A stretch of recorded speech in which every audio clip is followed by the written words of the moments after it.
Hello everyone, इस video में देखने वाले हैं बिहार ईएसआई मेंस के लिए सेट नंबर 6। उम्मीद करता हूं कि इससे पहले के बाकी के सेट्स को आपने ज़रूर देखा होगा। नहीं देखा तो जा करके आप देख सकते हैं। और इसमें आपको 50 एमसीक्यू मिलता है जो कि एग्जाम्स ओरिएंटेड है। तो एंड तक देखिए और बताइए कि आप कितना स्कोर कर पा रहे हैं। और आज मैं आपको बता दूँ कि अगर आप आज 40 से कम स्कोर करते हैं तो फिर आपको तैयारी करने की ज़रूरत है। फर्स्ट क्वेश्चन कह रहा है कि निम्नलिखित में से कौन सा या फिर कौन सा राष्ट्रीय उद्यान जो है वो उत्तराखंड में स्थित है। तो उत्तराखंड में स्थित है कौन सा? गोविंद राष्ट्रीय उद्यान, गंगोत्री राष्ट्रीय उद्यान। 1 और 3 को टिक करेंगे। लेकिन नामेरी और औरंग की बात करें तो ये असम में पड़ता है, इनको भी याद रखिएगा। दिल्ली में महरौली की कुवुत उल इस्लाम मस्जिद के प्रांगण में स्थित प्रसिद्ध लौह स्तंभ किसकी स्मृति है? तो ये कह सकते हैं चंद्रगुप्त मौर्य की। ऑप्शन बी बिल्कुल सही आंसर होगा। संविधान में किस पर महाभियोग चलाने के लिए कोई प्रावधान नहीं है? तो यहाँ पे सही आंसर हो जाएगा ऑप्शन सी, राज्यपाल। अनुच्छेद 156 के अनुसार दिया गया राज्यपाल के कार्यकाल के बारे में बताया गया। और आपको पता होगा कि राष्ट्रपति के प्रसाद पर्यंत पर ही राज्यपाल अपना पद धारण करते हैं। तो हम ये कह सकते हैं कि ये राष्ट्रपति के ऊपर डिपेंड करता है कि वो कब तक अपने पद पर रहेंगे राज्यपाल। ठीक है, तो यहाँ पे इनके संबंध में कोई महाभियोग की प्रक्रिया के उल्लेख नहीं किया गया संविधान में। फोर्थ क्वेश्चन कह रहा है कि महाबलीपुरम के 7 पैगोडा किसके द्वारा संरक्षित कला के साक्षी है? पल्लवों के द्वारा। Option E. ठीक है, पल्लव शासक नरसिंह वर्मन प्रथम के काल में ये बनाया गया था। नेक्स्ट वन, स्वतंत्र भारत के प्रथम कैबिनेट में किसने बड़े पैमाने पर लोगों का धर्म परिवर्तन कराया था?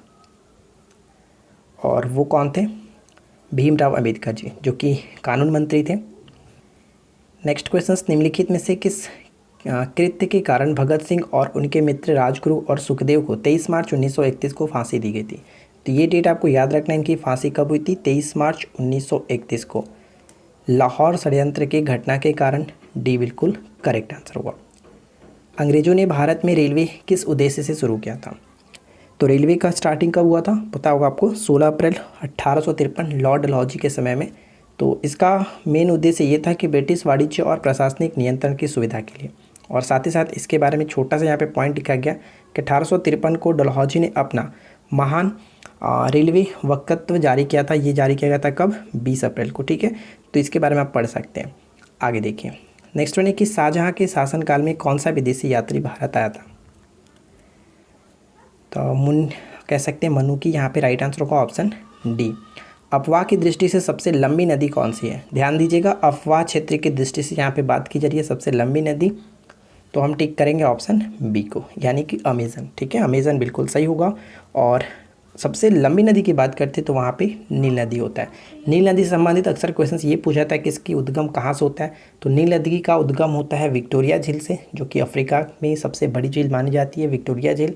और ये किन देशों से घिरा हुआ है विक्टोरिया झील? तो ये भी याद रखिएगा, युगांडा, तंजानिया और केन्या, ये 3 देशों से घिरा हुआ है। विक्टोरिया झील से निकल करके नील नदी कहाँ पर जा करके गिरती है? भूमध्य सागर में। ये सभी पॉइंट्स याद रखना। नेक्स्ट वन है कि अनुदैर्घ्य तरंगे किस में से नहीं गुजर सकती है? तो ध्यान दीजिएगा, अनुदैर्घ्य जो तरंगे होती हैं वो सभी माध्यमों में चलती है, लेकिन निर्वात में नहीं चलता है। तो यहाँ पे राइट आंसर क्या होगा? Option A. जबकि अनुप्रस्थ तरंगे सिर्फ और सिर्फ ठोस और द्रव की सतह पर चलता है। ठीक है, लेकिन अनुदैर्घ्य तरंगे सभी माध्यम में चलता है, लेकिन निर्वात को छोड़ करके ये ध्यान रखना है। तो फ्रेंड्स, उम्मीद करता हूँ कि आप लोगों को हमारा ये वीडियो अच्छा लग रहा होगा। वीडियो पसंद आए तो लाइक करना है, दोस्तों के साथ शेयर करना है, साथ ही साथ चैनल को सब्सक्राइब करके रखिए ताकि आपको इसी तरह की रोज़ाना न्यू वीडियोज़ मिलती रहे। संसद के दोनों सदनों के समक्ष वार्षिक वित्तीय विवरण किस अनुच्छेद के अंतर्गत प्रस्तुत किया जाता है? तो ये प्रस्तुत किया जाता है अनुच्छेद 112, ऑप्शन बी। नेक्स्ट वन देखिए, नेटिविटी चर्च कहाँ स्थित है? नेटिविटी चर्च कहाँ स्थित है, इस प्रश्न का राइट आंसर क्या होना चाहिए? तो करेक्ट आंसर होगा बैथलेहम में। ठीक है, बैथलेहम, ऑप्शन बी। पढ़ सकते हैं बैथलेहम जो ईसा मसीह थे इनके जन्म स्थान पर स्थित है बैथलेहम। नेक्स्ट वन, एटीएम जो कि किसके संकेताक्षर है, यानी कि इसका फुल फॉर्म आपको बताना है। एटीएम का फुल फॉर्म क्या होता है? तो अगर आपने ऑप्शन ए को टिक किया तो आपने गलती की है। यहाँ पे ऑटोमेटिक नहीं होता है, ऑटोमेटेड होता है। ठीक है, ऑटोमेटेड टेलर मशीन। ऑप्शन हम बी को टिक करेंगे, ऑप्शन बी बिल्कुल सही होगा। तो फ्रेंड्स, अगर आप हमारे पेड कोर्सेज़ में ज्वाइन होने के लिए सोच रहे हैं तो अभी फ़िलहाल काफ़ी अच्छा डिस्काउंट चल रहा है सभी कोर्सेज़ पे। 99 के साथ हमारा कोर्सेज़ है, अभी जा करके आप चेक कर सकते हैं। एप्लीकेशंस नीचे दिया गया, डाउनलोड कर लीजिए और उसके बाद स्टोर सेक्शन में जा करके चेक कर सकते हैं। ठीक है, नेक्स्ट क्वेश्चन कह रहा है कि भारतीय संविधान का अनुच्छेद 41 कुछ मामलों में काम, शिक्षा और सार्वजनिक सहायता प्राप्त करने का अधिकार किससे संबंधित है। तो बात यहाँ पे 41 की जा रही है और आपको पता है कि 36 से लेकर के 51 तक किसके अंतर्गत आता है, राज्य के नीति निर्देशक सिद्धांत, यानी ऑप्शन हम बी को टिक करेंगे। किस मराठा शासक के शासनकाल को पेशवाओं के शासनकाल के नाम से जाना जाता था। तो यहाँ पे सही आंसर होगा साहू, ठीक है, Sahu, option C. Next one, Congress के किस अधिवेशन में साइमन कमीशन के बायकॉट का नारा दिया गया था। साइमन कमीशन के बायकॉट का नारा दिया गया था कब, मद्रास अधिवेशन 1927, ठीक है। और अगर हम बात कर लें कि मद्रास अधिवेशन 1927 की अध्यक्षता कौन कर रहे थे, तो ये याद रखना है डॉक्टर M.A. अंसारी, ठीक है। खादी और ग्रामोदय उद्योग अधिनियम कब पारित किया गया था। खादी और ग्रामोदय उद्योग अधिनियम कब पारित किया गया था, 1956, ऑप्शन बी, 1956। उच्चतम न्यायालय के पहले न्यायाधीश का नाम बताइए जिनके खिलाफ स्वतंत्र भारत में संसद में महाभियोग का प्रस्ताव पारित किया गया था, प्रस्ताव पेश किया गया था। तो इस प्रश्न का राइट आंसर क्या होगा, उच्चतम न्यायालय के पहले न्यायाधीश वो बने थे जस्टिस रामास्वामी, जिनके ऊपर महाभियोग की प्रक्रिया चलाई गई थी, ठीक है। समानतः किसी क्षेत्रीय परिषद की अध्यक्षता कौन करता है। किसी भी क्षेत्रीय परिषद की अध्यक्षता किसके द्वारा की जाती है, तो केंद्रीय गृह मंत्री के द्वारा, बी करेक्ट होगा, केंद्रीय गृह मंत्री के द्वारा। भारत में निम्नलिखित में से किसके अंतर्गत पंचायती राज प्रणाली की व्यवस्था की गई है। पंचायती राज व्यवस्था जो है किसके अंतर्गत, तो अनुच्छेद 40 आपको पता होगा, ग्राम पंचायतों के गठन से संबंधित बात की जाती है, यानी राज्य के नीति निर्देशक सिद्धांत के अंतर्गत आएगा। नेक्स्ट प्रश्न है कि 1857 के विद्रोह के लोकप्रिय नेताओं में और उन स्थान की गलत जोड़ी का पहचान करें जहाँ पे यहाँ पे दिया गया, ठीक है, जहाँ उन्होंने विद्रोह का नेतृत्व किया था। तो गलत जोड़ी आपको देखना है। तो यहाँ पे हम अगर गलत देखें तो बेगम हज़रत महल लखनऊ से संबंधित है और लियाकत अली इलाहाबाद से, खान बहादुर खान बरेली से संबंधित है, ना कि मेरठ से, और यहाँ पे बिल्कुल सही है। तो सी आंसर को टिक करेंगे, यहाँ पे कोई दिक्कत नहीं है। दो देशों के बीच वस्तु विनिमय यानी कि एक्सचेंज ऑफ कमोडिटी को क्या कहा जाता है। एक्सचेंज ऑफ कमोडिटी को क्या कहा जाता है, तो द्विपक्षीय व्यापार, यानी ऑप्शन बी बिल्कुल सही आंसर होगा। चौरी चौरा कांड के बाद गांधी जी ने स्थगित कर दिया था।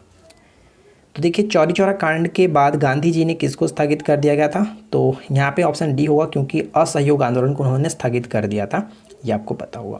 चौरी चौरा कांड का डेट एग्जैक्ट क्या था, कोई नीचे कमेंट्स करके बता सकता है तो बहुत अच्छी बात है, कमेंट्स करके ज़रूर बताइएगा। नेक्स्ट वन की निम्नलिखित में से कौन सही जोड़े बनाते हैं। देखिए जैमिनी राय चित्रकार, तो देख सकते हैं ये बिल्कुल सही है। रवि कुमार दाहिया, इनके बारे में क्या कहना है, हाल ही में इन्होंने रजत पदक लाया है ओलंपिक में। तो यहाँ पे मुक्केबाजी नहीं होगा, ये कुश्ती से संबंधित है, ठीक है, कुश्ती से संबंधित है। अल्लाह रखा की बात करें तो तबला वादक, बिल्कुल सही है। मेघा पाटेकर पर्यावरण एक्टिविटी से संबंधित थी। तो 1, 3, 4 सही होगा, यानी कि ऑप्शन हम बी को टिक करेंगे, 1, 3, 4।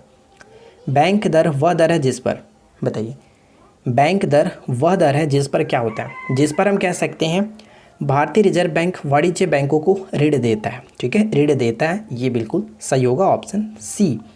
नेक्स्ट पॉइंट, सबसे छोटा जीव जो स्वयं विकास एवं प्रजनन करने में समर्थ है। सबसे छोटा जीव जो स्वयं विकास एवं प्रजनन करने में समर्थ है उसे हम लोग माइकोप्लाज्म कहते हैं, बी करेक्ट होगा, माइकोप्लाज्म। थर्मामीटर में आमतौर पर पारद का प्रयोग किया जाता है, क्योंकि थर्मामीटर में आमतौर पर जो कि पारे का प्रयोग किया जाता है, इसका कारण ये होता है कि उच्च गुणांक प्रसार होती है, ठीक है, इसमें उच्च गुणांक प्रसार होता है इस वजह से। नेक्स्ट वन, निम्नलिखित में से कौन सा प्रमुख तांबा उत्पादक देश है। प्रमुख तांबा उत्पादक देश है तो हम यहाँ पे कह सकते हैं कौन सा होगा, चिली, ठीक है, चिली। चिली को हम लोग तांबे राजधानी के नाम से भी जानते हैं और इसकी राजधानी क्या होता है, सेंटियागो। नेक्स्ट वन देखिए, निम्नलिखित में से किस वर्ष भारत में राष्ट्रीय जनसंख्या नीति की घोषणा की गई थी। तो यहाँ पे हम कह सकते हैं अकॉर्डिंग टू ऑप्शन सही आंसर क्या हो जाएगा, बी को टिक करेंगे, 2000 में, ठीक है। देख सकते हैं 15 फरवरी 2000 को की गई थी और इस नीति के क्रियान्वयन और समीक्षा के लिए हम 11 मई 2000 को राष्ट्रीय जनसंख्या आयोग का गठन भी किया गया था। यहाँ पे हम पढ़ सकते हैं कि 1976 में पहली बार जनसंख्या नीति की घोषणा की गई थी। तो फिलहाल यहाँ पे राइट आंसर आपका होगा बी। नेक्स्ट पॉइंट, भारत का संविधान भारत को घोषित करता है। भारत का संविधान भारत को घोषित करता है राज्यों का एक समूह, ठीक है, राज्यों का एक समूह। अगला पॉइंट्स, निम्नलिखित में से कौन south Asian association of regional cooperation यानी कि सार्क का सदस्य नहीं है। तो सार्क का सदस्य यहाँ पे कह सकते हैं कौन नहीं होगा, तो हम ऑप्शन डी को टिक करेंगे, थाईलैंड नहीं आता है। इसके अंतर्गत 7 जो देश हैं वो कौन कौन से, तो पढ़ सकते हैं भारत, पाकिस्तान, नेपाल, बांग्लादेश, भूटान, श्रीलंका और मालदीव, जबकि थाईलैंड आसियान का सदस्य है। अगला पॉइंट्स, आबादी घनत्व के अनुसार राज्यों की श्रेणी में दूसरा सर्वाधिक कौन सा है। सबसे अधिक आबादी की बात करें यानी कि जनसंख्या घनत्व की बात करें तो वहाँ पे सबसे अधिक आता है हमारा बिहार, लेकिन सेकंड नंबर पे पश्चिम बंगाल आएगा, यहाँ पे सी को टिक करेंगे। चलिए नेक्स्ट वन देखिए, कृषि का व्यापारीकरण किसे सूचित करता है। कृषि का व्यापारीकरण किसे सूचित करता है, तो सी करेक्ट होगा, विक्रय के लिए शस्य का उत्पादन, ठीक है, शस्य यानी कि फसल होता है। बाजार में मंदी की स्थिति संकेत करती है, बाजार में मंदी की स्थिति संकेत करती है। मांग में कमी के कारण व्यापार एवं उद्योग में भारी गिरावट को, ये बिल्कुल सही आंसर होगा। निम्नलिखित में से किस नदी पर नथपा जाखरी परियोजना बनाया गया। हिमाचल प्रदेश में स्थित है नथपा जाखरी परियोजना, जो कि सतलुज नदी पर, एक करेक्ट आंसर होगा सतलुज नदी पर। नेक्स्ट वन देखिए, प्रथम एंग्लो सिख युद्ध निम्नलिखित में से किस वर्ष हुआ था। प्रथम एंग्लो सिख युद्ध का संबंध हो जाता है कब हुआ था, तो बी करेक्ट होगा 1845 से 1846 में। भीमबेटका की गुफा कहाँ स्थित है। भीमबेटका की गुफा हम लोग जानते हैं मध्य प्रदेश में स्थित है, मध्य प्रदेश के अब्दुल्लागंज रायसेन जिले में, बी करेक्ट होगा। प्रजनन क्षमता निष्क्रियता निम्नलिखित में से किस विटामिन की कमी के कारण होता है, तो यहाँ पे हम कह सकते हैं विटामिन ई, जिसको हम लोग टेकोफेरॉल के नाम से जानते हैं, विटामिन ई, ठीक है, प्रजनन क्षमता में कमी विटामिन ई के कारण। अगला पॉइंट्स, किसी तत्व के रासायनिक गुणधर्म किस पर निर्भर करता है। किसी तत्व का रासायनिक गुणधर्म किस पर निर्भर करता है, तो कह सकते हैं तत्व के सबसे बाहरी कोष में इलेक्ट्रॉनों की संख्या पर डिपेंड करता है। चलिए अगला पॉइंट्स, निम्नलिखित में से कौन ऊर्ध्वापातन का उदाहरण है। ऊर्ध्वापातन सब्लिमेशन, और आपको पता होगा कि ऊर्ध्वापातन हम लोग किसे कहते हैं, जब किसी वस्तु को हम लोग गर्म करते हैं तो वो डायरेक्ट ठोस से गर्म करते हैं तो वो डायरेक्ट लिक्विड में कन्वर्ट हुए बिना वो गैसेस फॉर्म में चला जाता है, उसी को कहा जाता है। तो हम कह सकते हैं सूखी बर्फ़, और साथ ही साथ कपूर भी इसका उदाहरण है, लेकिन बर्फ़ ऐसा नहीं है, ठीक है। तो 1 और 2 करेक्ट होगा, सिर्फ और सिर्फ ऑप्शन हम ए को टिक करेंगे। अगला प्रश्न देखिए, निम्नलिखित में से कौन सुमेलित नहीं है। कौन सुमेलित नहीं है, तो यहाँ पे हम कह सकते हैं हाथीगुम्फा खारवेल के साथ जूनागढ़ अभिलेख, रुद्रदामन के साथ एहोल अभिलेख की बात करें तो कह सकते हैं पुलकेशिन द्वितीय होगा, न कि स्कंदगुप्त। बाकी में कोई दिक्कत नहीं है, यहाँ पे सी को टिक करेंगे। ओजोन डे मनाने की जो घोषणा की गई थी किस प्रोटोकॉल में की गई थी। प्रत्येक वर्ष 16 सितंबर को मनाया जाता है ओजोन परत संरक्षण दिवस, तो इसकी घोषणा मॉन्ट्रियल प्रोटोकॉल में की गई थी, बी को टिक करेंगे।